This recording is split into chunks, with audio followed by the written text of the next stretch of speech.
regardez votre reportage tranquillement avec Super U, commerçant autrement, à Maran.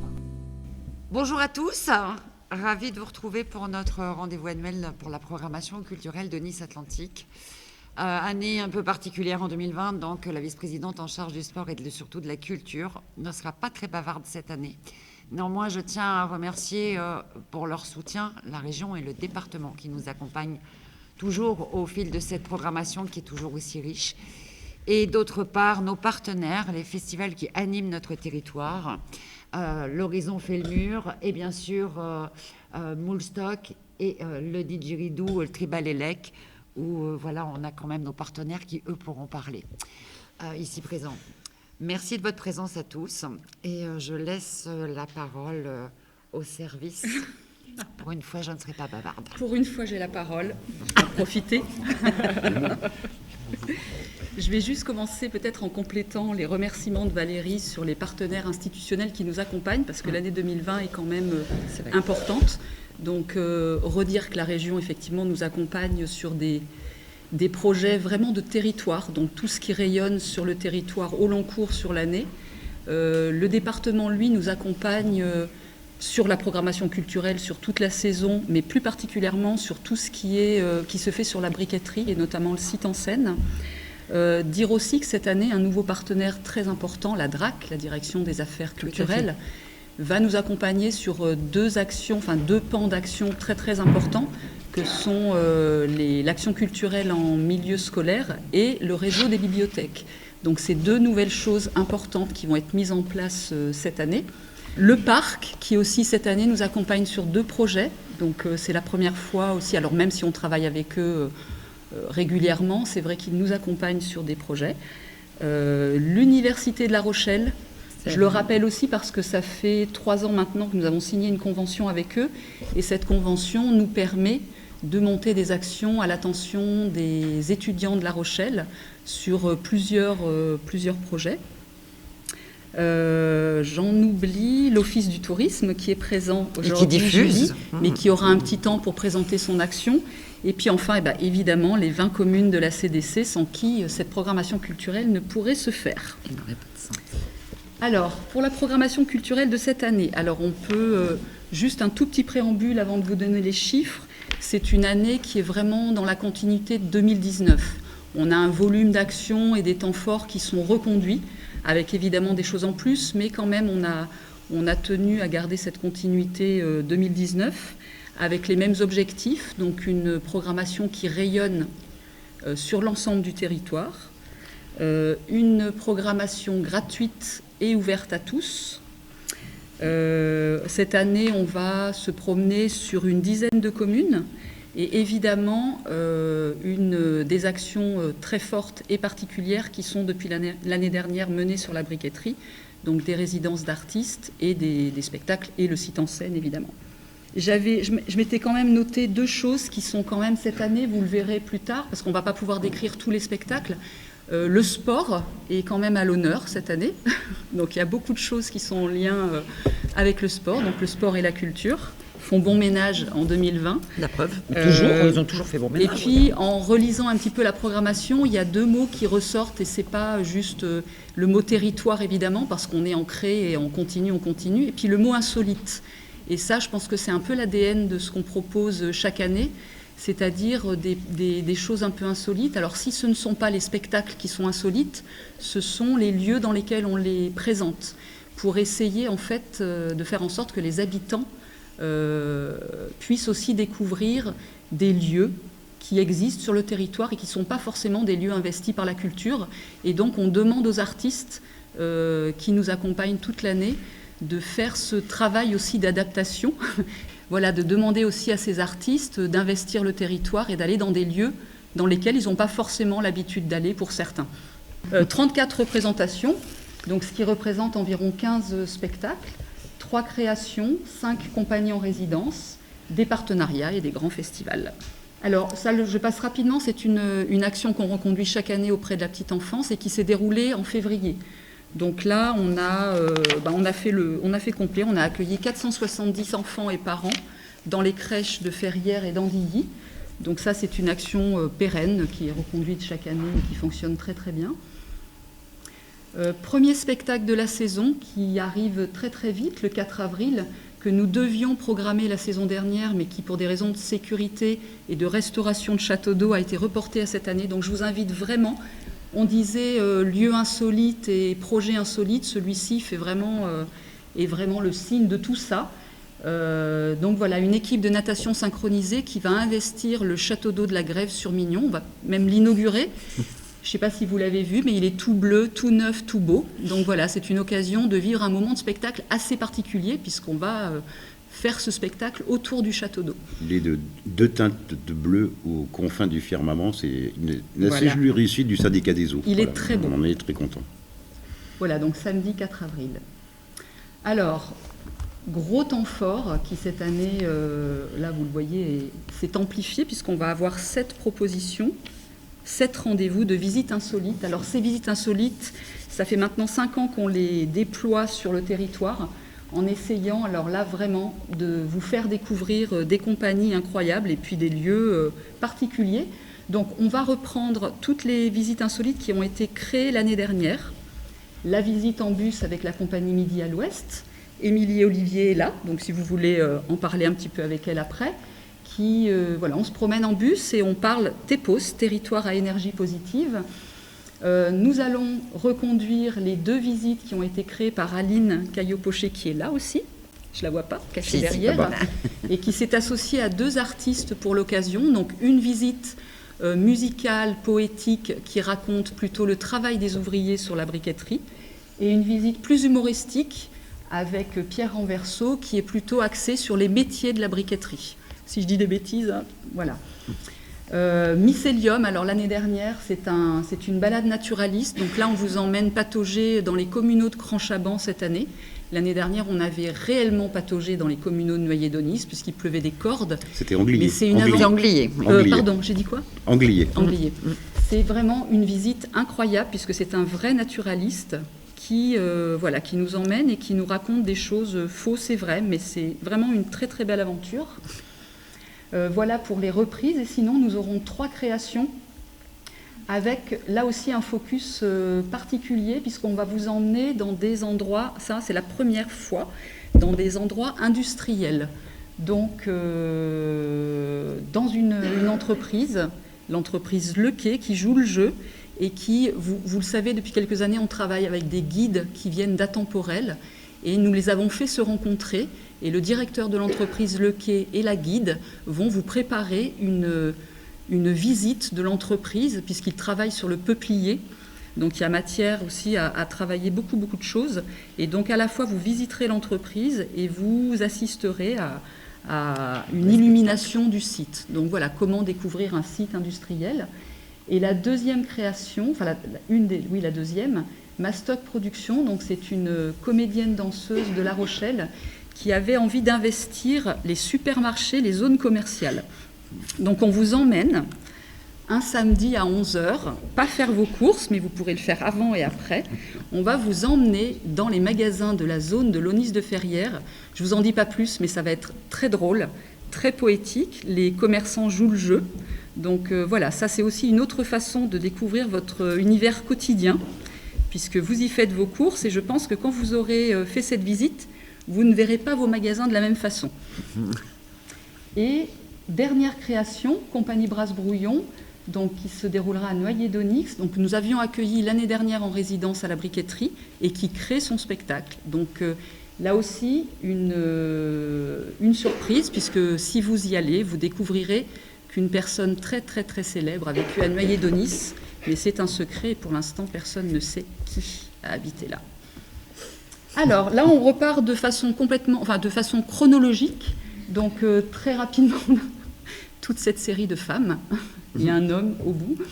Je dirais, alors pour faire le lien entre ces deux vignettes qui n'ont rien à voir en termes de contenu artistique, le point commun, c'est que vous avez 2 dates publiques, puisque là aussi nous avons fait le choix à la fois de présenter ces spectacles dans des lieux publics, mais aussi dans des lieux privés. Donc vous n'avez que les dates publiques, mais ces 2 spectacles seront aussi présentés dans des lieux privés.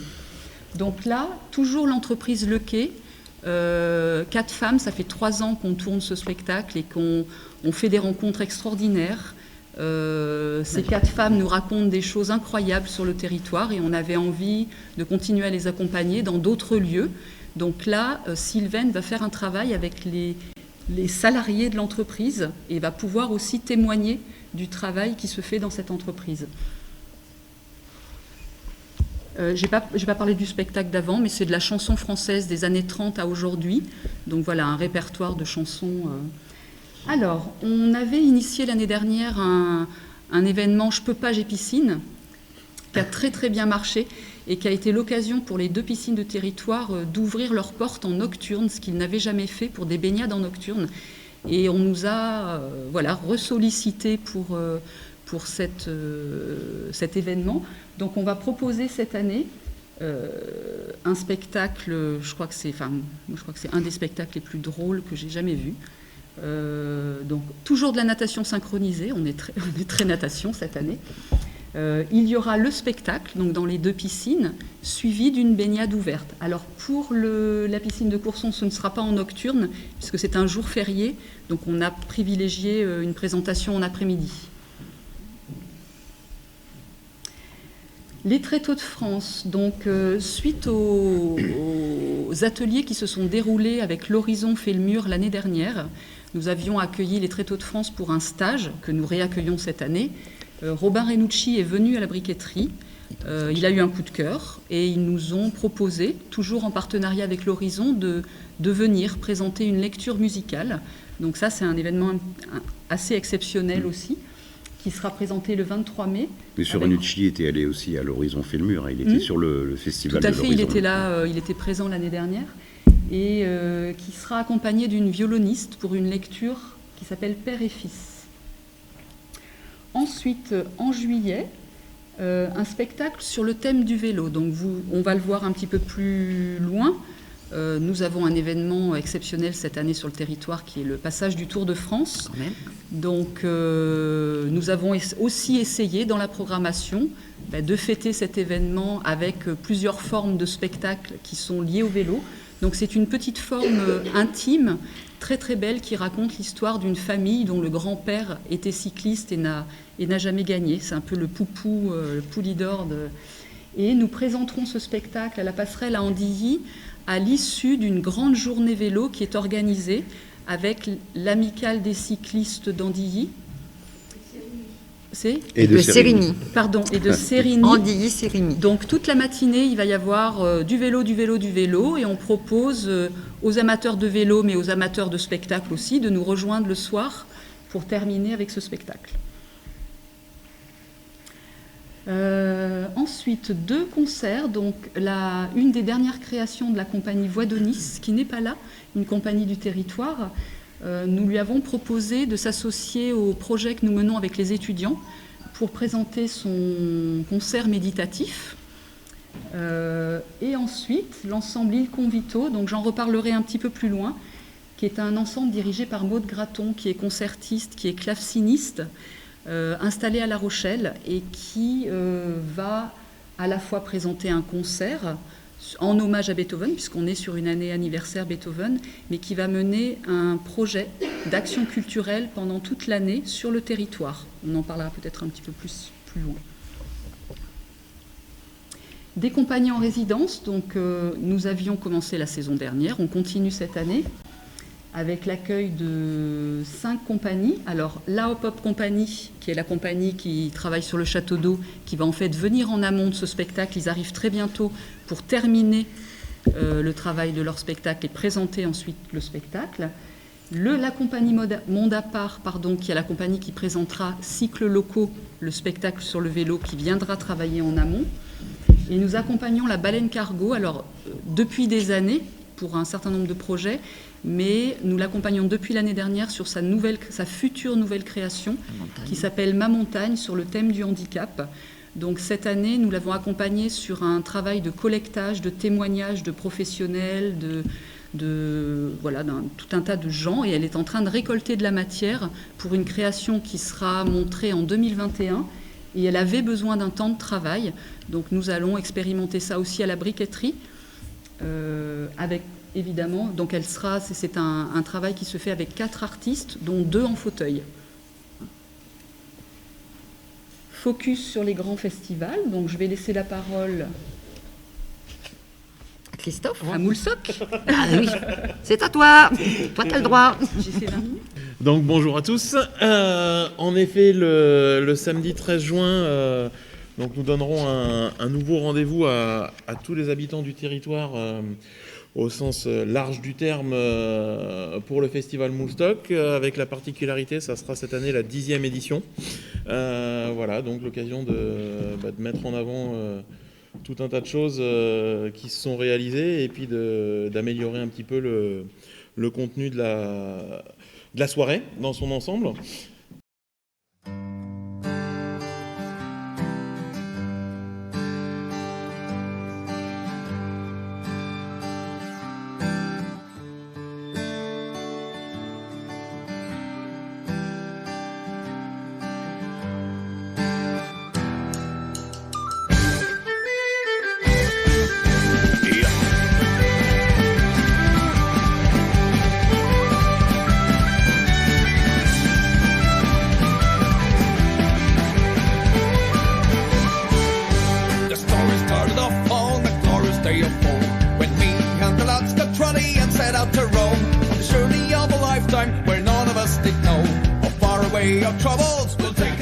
Voilà, donc ça c'était un petit clip pour annoncer la date. Donc en effet, le festival Moulstock, c'est un festival orienté rock. Qu'est-ce qu'on peut en dire? Que c'est aujourd'hui un des plus gros événements, en effet, un des grands festivals du territoire. On rassemble à peu près 5000 personnes chaque année avec 6 heures de concerts gratuits. Et on tient à cette gratuité qui nous est possible grâce au soutien de nos partenaires dont font partie la CDC, le département, la région et nombre de partenaires privés pour avoir une soirée orientée rock, mais qui rassemble tous les publics. Et c'est pareil, dans notre choix de programmation, on a toujours insisté pour mélanger et réunir des groupes locaux et des groupes en devenir. On n'a pas forcément les moyens de grandes têtes d'affiche, mais on essaye de faire des choses qualitatives. Et pour jouer la carte du territoire à fond, on aura la petite particularité cette année d'accueillir un groupe... je ne sais pas si je dois dire de la CDC, mais presque. Indigène. Un groupe indigène. Non, mais voilà, parce que les jeunes sont tous, je crois qu'ils sont tous issus de la CDC. Le groupe Wasabi, qui sont des jeunes qui ont remporté le tremplin lycéo à la Sirène l'année dernière. Donc on a dit, on est une manifestation du territoire, faite avec des gens du territoire pour le territoire. Et ben, quoi de plus logique que de programmer les jeunes de chez nous. Voilà. Hop, qu'est-ce qu'on a d'autre? Donc on parlait des groupes. Aujourd'hui, ben voilà, c'est 6000 personnes qui viennent, 5000, 6000 personnes qui viennent se rassembler, partager une belle soirée en toute convivialité. Les gens viennent à peu près d'une heure autour de Charron. Donc c'est des gens qui viennent de partout et surtout on met aussi en avant un produit. Je fais souvent un parallèle, dans le département on a développé les sites en scène, et nous on a mis les produits en scène à Charron. On a des moules, c'est un produit phare dont la saison démarre au mois de juin aussi. Et c'est aussi l'occasion d'associer la musique, les moules et de valoriser finalement tout ce qui sait se faire autour de chez nous. Donc je ne vais pas être trop long et puis rien faire de plus que de vous donner rendez-vous. Je l'ai zappé. Le 13 juin à Charron. Voilà. Juliette, c'est quoi? Et juste, je ne l'ai pas dit, la petite, parce que Roland me faisait la remarque, la petite bande-son qu'il y avait sur le petit clip. Donc c'est le groupe The Moorings, qui est un groupe qui vient...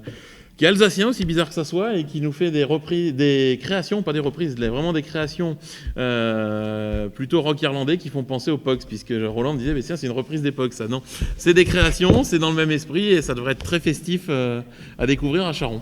Alors, moi, si je peux ajouter quelque chose avec ton autorisation. Oh, vas-y, ce que tu veux. Je vois bien les chiffres 5000 personnes, c'est bien, hein, c'est vraiment beaucoup, et j'espère que la crise sanitaire organisée, annoncée, n'empêchera pas ce type de manifestation. Non mais, excusez-moi, j'ai une dannerie, mais annoncée, hein, bien sûr. Mais n'empêchera pas ce type de manifestation, notamment sur la jauge, et le site en scène aussi pourrait être t'as raison, dans cette jauge-là, attention. On est à fond dedans, on voit que jusqu'au 15 avril, il n'y aura plus rien. C'est quand même une inquiétude. Quasiment, donc nous, début juin, on espère que tout ira mieux et qu'on sera tous en bonne santé pour faire la fête ensemble. Et nous, on n'a pas... Une nuit à la briqueterie. Alors, événement exceptionnel cette année.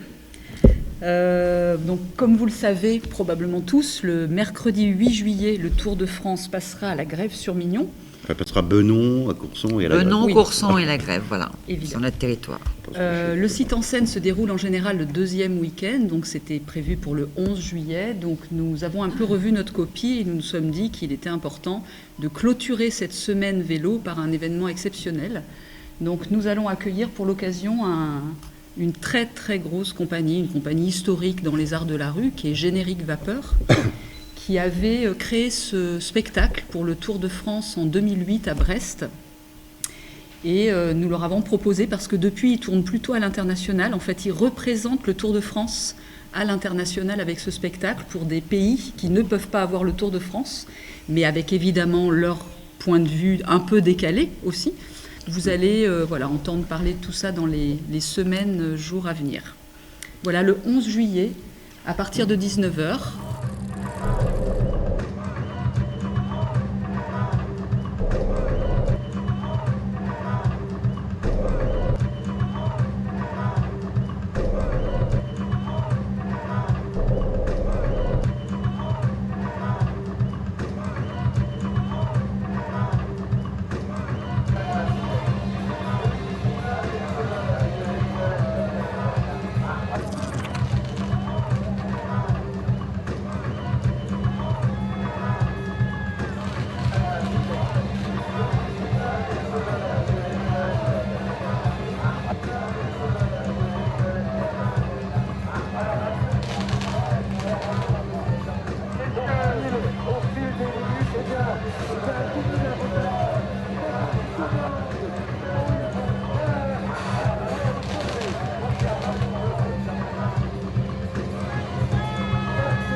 Donc nous excusons aujourd'hui Axel qui n'a pas pu être là pour présenter le festival. Donc on va passer les vignettes.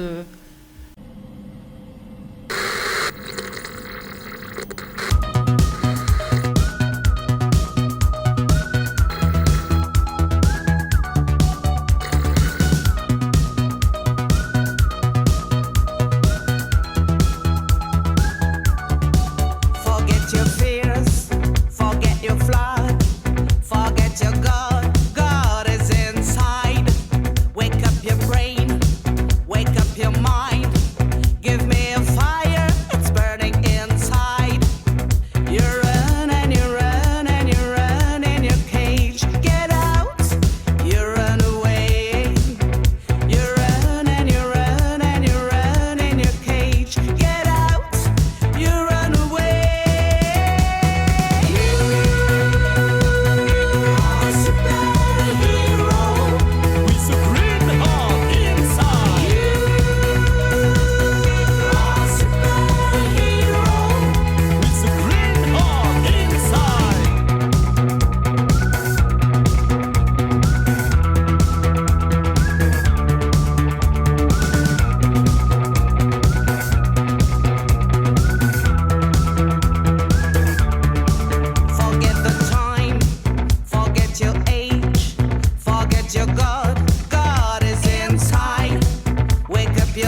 Voilà, du 24 au 26 juillet, à la Laigne.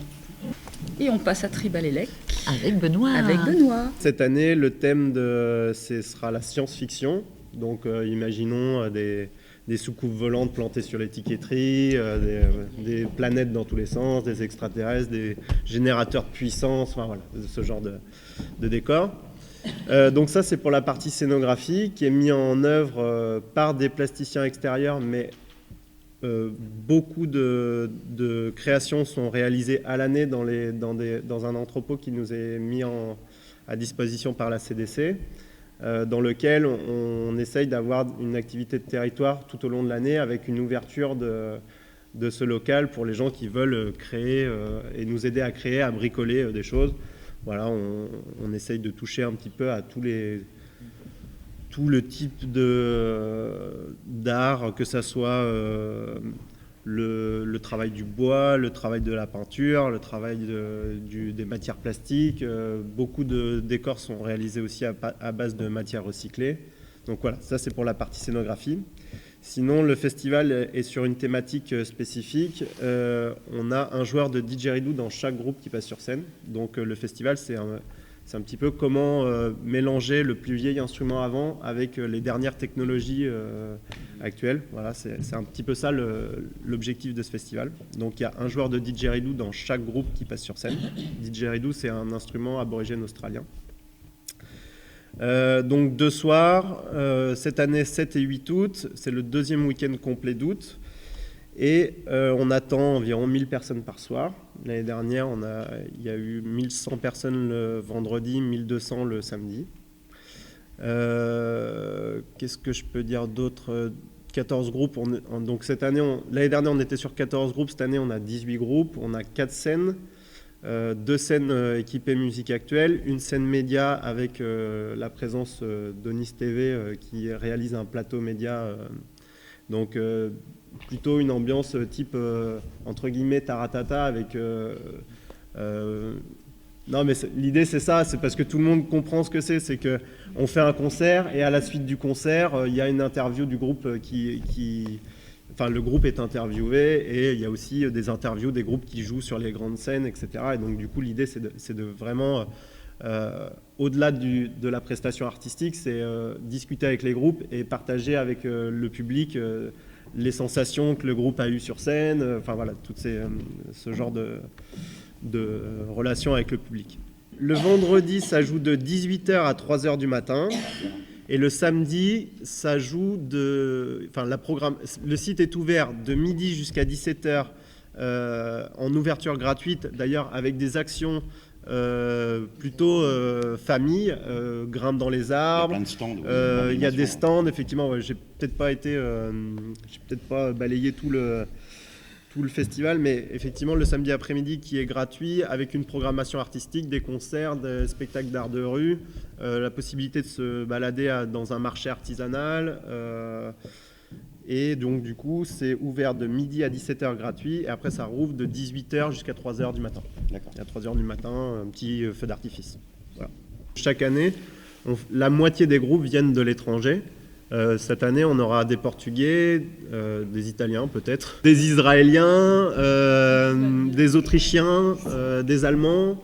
Voilà, enfin, c'est vraiment des groupes qui viennent d'un peu partout. On essaye parce que c'est vraiment une niche musicale, donc dans cette niche musicale, ils sont très connus. Ils sont pas forcément. C'est l'occasion de les voir sur un festival en France, c'est peut-être au Tribalélec et peut-être pas ailleurs, mais encore que, une fois qu'ils ont joué au Tribalélec, peut-être qu'ils peuvent jouer dans d'autres festivals une fois qu'ils ont été découverts, enfin, entre guillemets, quoi.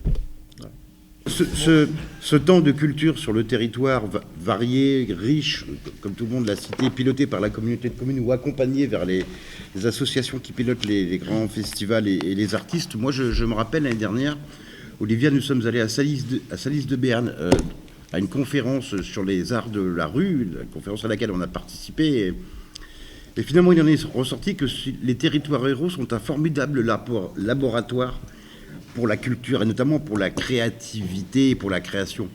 On ne dispose pas d'infrastructures lourdes telles que salles de spectacle, esplanades, et qu'il faut que les artistes soient encore différents, peut-être jusqu'à l'impertinence pour proposer des spectacles différents. Et c'est ça la richesse aussi des territoires ruraux, c'est d'apporter ce côté laboratoire à tous ces artistes qui ont envie de s'exprimer et qui ont envie de créer finalement. C'est pour ça que le travail de l'IVAS est chouette et le travail de la communauté de communes avec ses partenaires porte ses fruits année après année. En tous les cas, merci à vous.